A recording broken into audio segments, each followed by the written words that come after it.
स्वागत है आपका हमारे YouTube channel Shantanu educational hub में। और आज हम देखेंगे प्रश्न संख्या 25 से प्रश्न संख्या 30 तक के प्रश्नों के हल, और ये इस शंकु सीरीज का लास्ट वीडियो होगा। तो आइए शुरू करते हैं।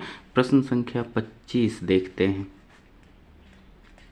प्रश्न कह रहा है कि एक लंब वृत्तीय शंकु की त्रिज्या और ऊंचाई का अनुपात 5:12 है। मतलब R/H बराबर 5:12 दिया हुआ है। यदि उसका आयतन 314 घन मीटर हो तो उसकी तिर्यक ऊंचाई तथा आधार की त्रिज्या ज्ञात करें। यदि उसका आयतन 314 घन मीटर हो तो उसकी तिर्यक ऊंचाई तथा आधार की त्रिज्या ज्ञात करें। यानी दिया हुआ है कि आयतन बराबर 314 मीटर क्यूब, तो L निकालना है और R निकालना है। साथियों, यहाँ हम देखें तो माना कि R और H में X समानुपाती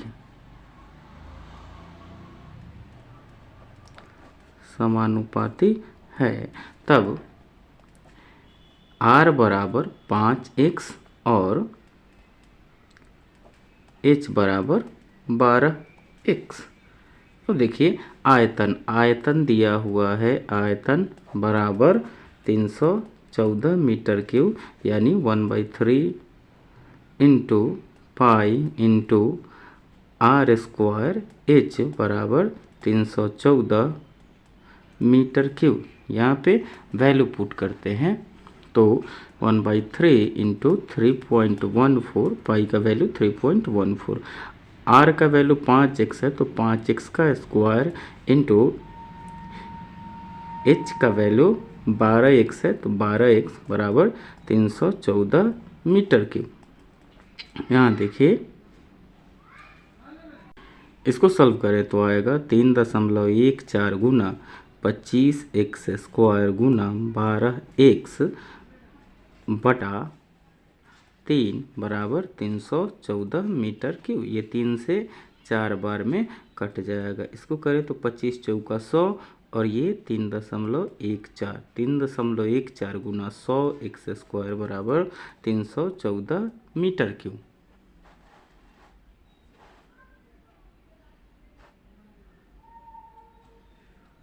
इसको सॉल्व करते हैं तो आएगा, ये आ गया 3.14 में 100 से गुणा करें तो 314 x स्क्वायर बराबर 314 मीटर क्यूब। तो x स्क्वायर बराबर 314 बटा ये वाला नीचे आ जाएगा 314, इससे ये एक बार में कट गया। यानी x स्क्वायर बराबर 1, इसलिए x बराबर √1, मतलब 1 मीटर x का वैल्यू आ गया। तो हमारा R है 5x, तो 5 गुना 1 बराबर 5 मीटर, और H है 12x, तो 12 गुना 1 बराबर 12 मीटर। अब L निकालना, L बराबर √H² प्लस R², तो 12 मीटर का स्क्वायर प्लस 5 मीटर का स्क्वायर, ये आ गया √144 प्लस ये हो गया √169 मीटर, यानी 13 मीटर आ गया। इसीलिए तिर्यक ऊंचाई बराबर L बराबर 13 मीटर और त्रिज्या R बराबर 5 मीटर। यही दोनों आंसर हो गया। अब 26वां प्रश्न देखते हैं। प्रश्न कह रहा है कि एक समकोण त्रिभुज है जिसकी समकोण बनाने वाली भुजाएं 3 cm और 4 cm लंबी हैं। मान लीजिए ये एक समकोण त्रिभुज है जिसकी समकोण बनाने वाली भुजाएं 3 cm और 4 cm है, यानी ये 3 cm है और ये 4 cm लंबी है। अब कह रहा है कि 4 cm भुजा के चारों तरफ इसको घुमाया जाता है, तो हमको इस तरह की आकृति मिलेगी। ये वाला साइड घूम के इस तरफ आ जाएगा, मतलब ये हमारा एक शंकु मिलेगा। इस तरह से। तो यहाँ से यहाँ तक की दूरी 3 मीटर है, तो ये भी 3 मीटर होगा, यानी R 3 मीटर, H 4 मीटर। इसको लिखेंगे कि माना ABC त्रिभुज ABC एक समकोण त्रिभुज है जिसमें आधार बराबर BC बराबर 3 मीटर तथा ऊंचाई बराबर H बराबर 4 मीटर है तथा भुजा AB बराबर 4 सेंटीमीटर पर चक्कर देने से शंकु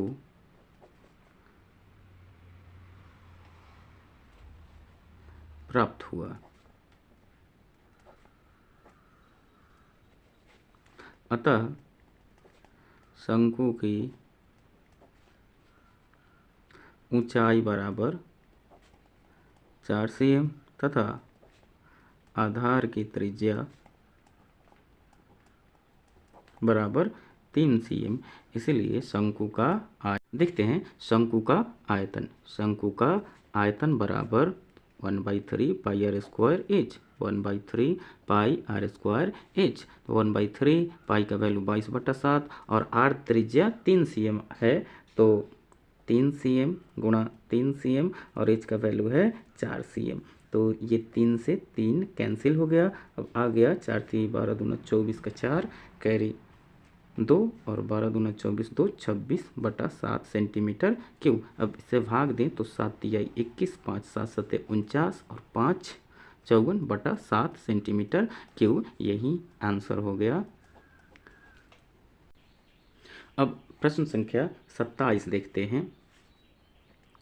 ये कह रहा है कि एक लंबवृत्तीय शंकु का वक्र पृष्ठीय क्षेत्रफल एक दूसरे लंबवृत्तीय शंकु के वक्र पृष्ठीय क्षेत्रफल का दोगुना है। फिर पहले की तिर्यक ऊंचाई दूसरे की तिर्यक ऊंचाई की आधी है, तो दोनों शंकु के आधार की त्रिज्याओं का अनुपात ज्ञात कीजिए।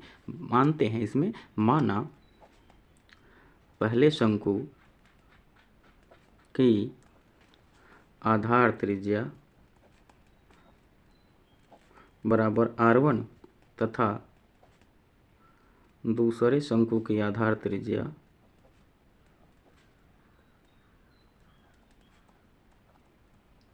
बराबर R2। अब दूसरा कंडीशन कह रहा है कि दोनों ऊंचाई तिर्यक ऊंचाई जो है दूसरे की तिर्यक ऊंचाई की आधी है। माना पहले की तिर्यक ऊंचाई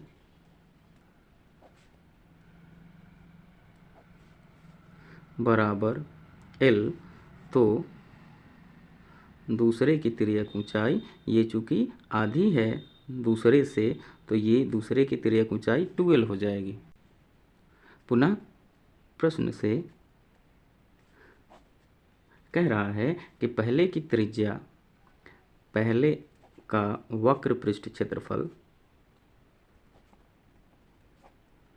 पहले का वक्र पृष्ठ क्षेत्रफल दूसरे के वक्र पृष्ठ क्षेत्रफल से दुगुना है।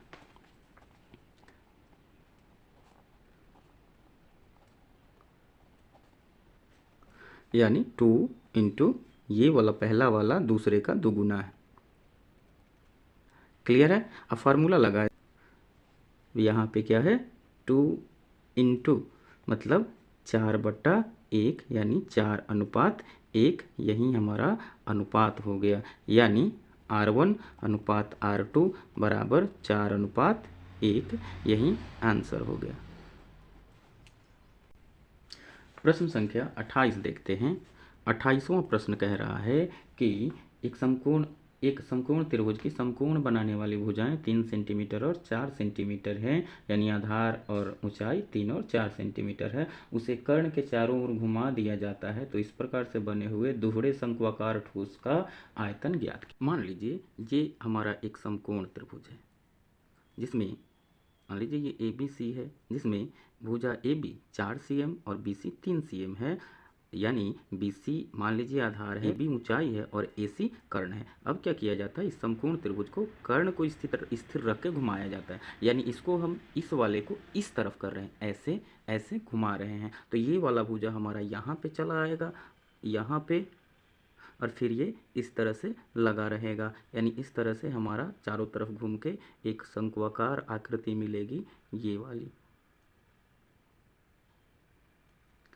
मान लीजिए ये भुजा डी है। अब यहाँ से ये समकोण त्रिभुज की इस तरह से ऊंचाई हो गया, या ये शंकु की त्रिज्या भी हो गई, O D O B. Okay, अब देखते हैं हम लोग इस समकोण त्रिभुज का क्षेत्रफल क्या होगा, 1/2 गुना आधार गुना ऊंचाई। लेकिन फिर ये ऊंचाई ले लें और ये आधार ले लें तो इसकी लंबाई हम पता कर लेंगे और फिर ये ऊंचाई इससे पता कर लेंगे। पहले लिखते हैं, माना ए बी सी एक समकोण त्रिभुज है जिसमें कोण ए बी सी बराबर 90 डिग्री है। भुजा ए बी बराबर 4 cm तथा बी सी बराबर 3 cm है।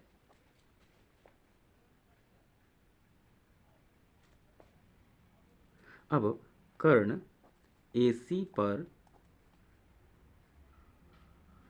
त्रिभुज ABC को घुमाया गया है, जिससे दो शंकु प्राप्त हुए। इन दोनों शंकुओं का आधार, यानी ये वाला, इस शंकु का भी यही होगा और इस शंकु का भी यही होगा। दोनों शंकुओं का आधार उभय निष्ठ होगा।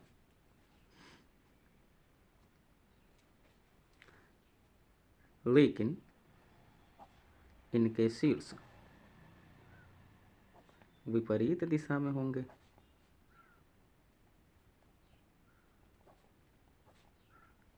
यानी ऊपर वाले शंकु का शीर्ष ऊपर और इस वाले शंकु का शीर्ष नीचे। ओके, अब देखते हैं कि त्रिभुज ए बी सी में कर्ण ए सी बराबर √√AB² प्लस BC², √3 का स्क्वायर प्लस 4 का स्क्वायर cm, तो आ गया √25 cm यानी 5 cm।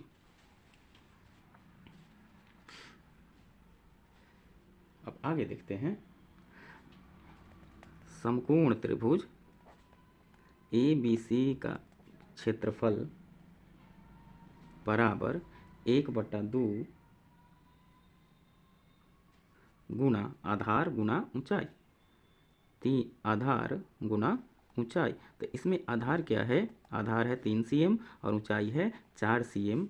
2 से ये 2 बार में कट गया, मतलब 6 cm² आ गया इस त्रिभुज का क्षेत्रफल। लेकिन इस त्रिभुज का आधार अगर ये ले लें तो ऊंचाई ये वाला होगा।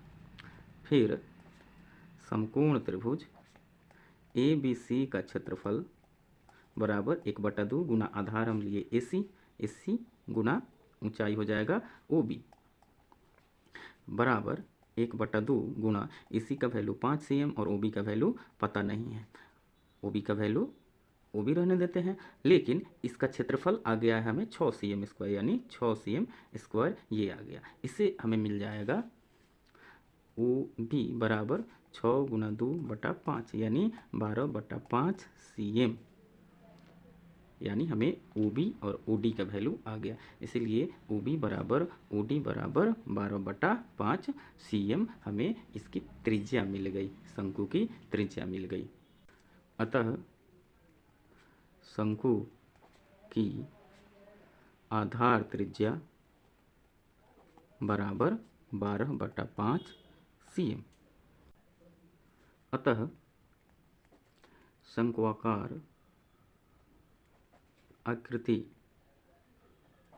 का आयतन बराबर शंकु ABD का आयतन प्लस शंकु BCD का आयतन। आकृति का आयतन बराबर शंकु ABD का आयतन प्लस शंकु BCD का आयतन। इसमें फार्मूला यूज करें तो शंकु ABD के आयतन की जगह 1/3 पाई r स्क्वायर, r इसका है OB तो OB का स्क्वायर इंटू ऊंचाई है OA और प्लस शंकु BCD का आयतन 1/3 पाई r फिर उसका OB है तो OB का स्क्वायर और ऊंचाई है OC। ये वैल्यू रख दिए हम। इसमें तीनों में कॉमन, दोनों में कॉमन है 1/3 पाई इंटू OB का स्क्वायर, ये हम निकाल लेते हैं 1/3 पाई इंटू OB का स्क्वायर। बीच में बच गया OA प्लस OC। 1/3 पाई OB का वैल्यू है 12/5 cm यानी 12/5 cm का square into OA plus OC जोड़ दें तो 5 cm आएगा जो AC के बराबर है। OA plus OC equal to AC, तो AC तो 5 cm आया है। ये वैल्यू रखेंगे 1/3 गुणा 22/7 गुणा 12/5 गुणा 12/5 और गुणा 5 सेंटीमीटर क्यूब आ गया। ये 5 से 5 कैंसिल हो गया, 3 से 4 बार में 12 कैंसिल हो गया। इसको करें तो ये आ जाएगा 22 गुणा 12 गुणा 4/7 बचे 35 cm क्यूब बराबर 1056/35 cm क्यूब बराबर 30.6/35 cm क्यूब। यही आयतन हो गया आंसर। कि एक समकोण त्रिभुज को जिसकी समकोण बनाने वाली भुजाएं 12 सेंटीमीटर और 5 सेंटीमीटर हैं, कर्ण के चारों ओर उसे अक्ष मानकर घुमाया गया है। यानी मान लीजिए ये एक समकोण त्रिभुज है जिसकी समकोण बनाने वाली भुजाएं ये 12 सेंटीमीटर है और ये 5 सेंटीमीटर है और ये कोण 90 डिग्री का है। तो इस कर्ण, ये कर्ण है, इसको हम स्थिर मानकर इस तरफ से इसको घुमाएंगे तो ये वाला पोर्शन उठ के इस तरफ आ जाएगा, यानी ये यहाँ पे आ जाएगा और ये इस तरह से मिल जाएगा इसमें, इस तरह से। तो ये हमारा एक शंक्वाकार आकार प्राप्त होता है जिसमें दो शंकु का निर्माण होता है। एक ऊपर वाला शंकु, अगर यहाँ पे हम O मान लें, ये D मान लें, तो एक शंकु ABD और दूसरा शंकु BCD जिसमें AB बराबर 12 cm, BC बराबर 5 cm और इस तरह से हम AC यानी त्रिभुज ABC में कर्ण की लंबाई AC निकाल सकते हैं। तो ये पूरा AC का लंबाई हो जाएगा। आइए देखते हैं। माना त्रिभुज ABC एक समकोण त्रिभुज है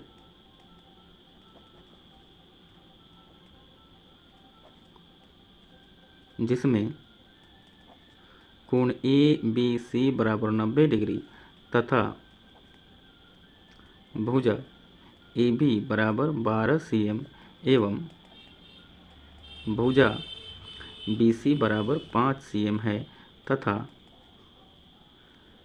कर्ण AC बराबर √12 का स्क्वायर प्लस 5 का स्क्वायर यानी √144 प्लस 25 मतलब √169 मतलब ये हो गया 13 सेंटीमीटर, यानी AC बराबर 13 सेंटीमीटर है। अब भुजा AB को AC के चारों तरफ घुमाया गया, यानी इसको उठा के इस तरफ से चारों बगल घुमाया गया तो यही AB की स्थिति AD की स्थिति होगी और दोनों का आधार इस तरह से दो शंकु बनेंगे, एक शंकु ABD और दूसरा BCD, दोनों का आधार सेम होगा। इसको लिख लेते हैं। अब त्रिभुज ABC को कर्ण AC पर घुमाया गया जिससे दो शंकु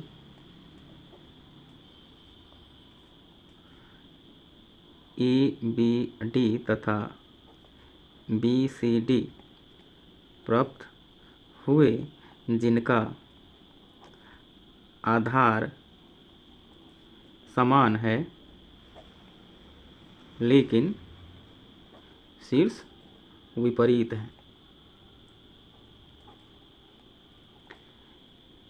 अब समकोण त्रिभुज ए बी सी का क्षेत्रफल बराबर 1/2 गुना आधार गुना ऊंचाई। ये त्रिभुज अगर हम लें तो आधार BC है तो ऊंचाई AB है, BC गुना AB बराबर, अगर ये त्रिभुज हम ले लें ये, तो यहाँ ये त्रिभुज लें, ये आधार ले लें, तो ये यहाँ से यहाँ तक की ऊंचाई हो जाएगी, इस त्रिभुज की ऊंचाई हो जाएगी। तो BO ऊंचाई होगी, AC आधार होगा, तब इक्वल टू 1/2 गुना आधार AC गुना OB ऊंचाई। वैल्यू रखें तो 1/2 और BC का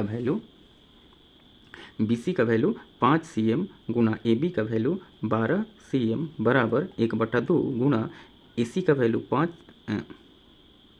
13 cm, AC हम निकाले हैं 13 cm गुना OB का वैल्यू पता नहीं है, 1/2 से 1/2 ये कैंसिल हो गया, तो OB बराबर 12×5 60/13 सेंटीमीटर।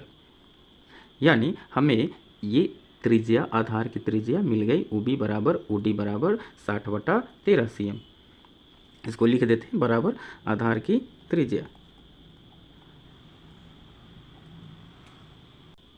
अब ठोस का वक्र पृष्ठ क्षेत्रफल,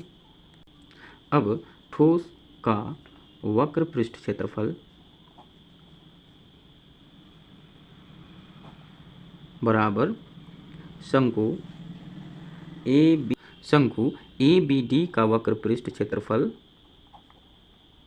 प्लस शंकु BCD का वक्र पृष्ठ क्षेत्रफल। इसमें वैल्यू रखें तो ABD का वक्र पृष्ठ क्षेत्रफल पाई इंटू त्रिज्या R यानी OB और गुना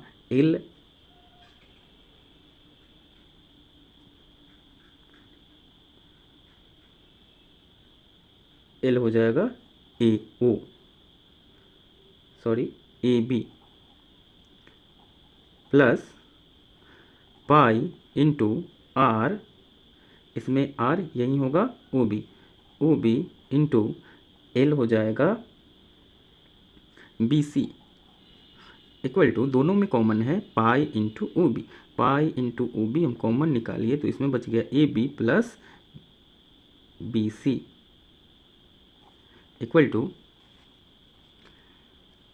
22/7 गुणा OB का वैल्यू है 60/13 cm गुणा ये AB है 12 cm plus BC 5 cm equal to 22/60 गुना 60/13 cm गुना 17 cm। इसको गुणा करें तो आ जाएगा 22,440/13×91 cm स्क्वायर। इसको पूर्णांक में बदल दें तो ये आ जाएगा 246.54/91 246.54/91 cm स्क्वायर। यही ठोस का वक्र पृष्ठ क्षेत्रफल हो गया आंसर। प्रश्न संख्या 30 का हल देखते हैं। प्रश्न संख्या 30 कह रहा है गेहूं का 4.5 मीटर आधार त्रिज्या और 3.5 मीटर ऊंचाई वाले एक शंकु के रूप में ढेर लगाया गया है। मान लीजिए ये गेहूं का ढेर है जिसकी आधार की त्रिज्या, आधार ये हो गया, आधार की त्रिज्या 4.5 मीटर है और ऊंचाई 3.5 मीटर है। यहाँ से यहाँ तक ऊंचाई 3.5 मीटर है। कह रहा है कि इस ढेर, गेहूं का ये ढेर जो है, इसको ढकने के लिए कितने कैनवास की आवश्यकता होगी। साथियों, हमने डिस्कस किया था कि यदि किसी ढेर को ढकना हो या इस तरह का कैनवास से ढकाई करनी हो तो कैनवास का क्षेत्रफल होता है इस ढेर का वक्र पृष्ठ का क्षेत्रफल। देख लेते हैं प्रश्न से। R बराबर, R यानी आधार की त्रिज्या 4.5 मीटर तथा H बराबर ऊंचाई बराबर 3.5 मीटर। हमें चाहिए वक्र पृष्ठ का क्षेत्रफल कैनवास का क्षेत्रफल के बराबर, यानी हमें L की आवश्यकता होगी। तो L बराबर √H² प्लस R² बराबर √4 4.5 मीटर का स्क्वायर प्लस 3.5 मीटर का स्क्वायर। इसको करें तो ये आ जाएगा root under 20.25 metre square plus 12.25 metre square, यानी ये आ गया रूट अंडर 32.50 मीटर। अब रूट 32.50 का वैल्यू 5.70 होता है, यानी इतना मीटर हो गया हमारा एल का वैल्यू। अब हमें निकालना है कैनवास का क्षेत्रफल। कैनवास का क्षेत्रफल बराबर ढेर के वक्र पृष्ठ का क्षेत्रफल। वक्र पृष्ठ का क्षेत्रफल अगर वैल्यू रखें तो आ जाएगा पाई आर एल, यानी 3.14 गुना आर का वैल्यू है 4.5 गुना एल का वैल्यू 5.70 मीटर स्क्वायर। इसका वैल्यू गुणा करने के बाद आ जाएगा 80.541 मीटर स्क्वायर। अब हमें कैनवास का खर्च निकालना है, तो चूँकि 1 मीटर स्क्वायर का खर्च 100 रुपया दे रखा है, 1 मीटर स्क्वायर का खर्च बराबर 100 रुपया, इसीलिए 80.541 मीटर स्क्वायर का खर्च बराबर 80.541 गुना 100 रुपया। 100 से गुना कर दें तो ये आ जाएगा 8054.10 रुपया, यानी 8054.10 रुपया यही कुल खर्च लगेगा कैनवास को लगाने में। यही आंसर हो गया। साथियों, हमारा ये शंकु का जो पूरा चैप्टर था वो आज समाप्त हो रहा है। इस वीडियो के बाद हम लोग गोला को देखेंगे। गोला इसके जस्ट बाद है। हमारा वीडियो आपको कैसा लगा इसे कमेंट में बताइएगा, और यदि चैनल पे नए हैं तो इसे सब्सक्राइब कर लीजिए और बेल आइकन को दबा दीजिए। धन्यवाद।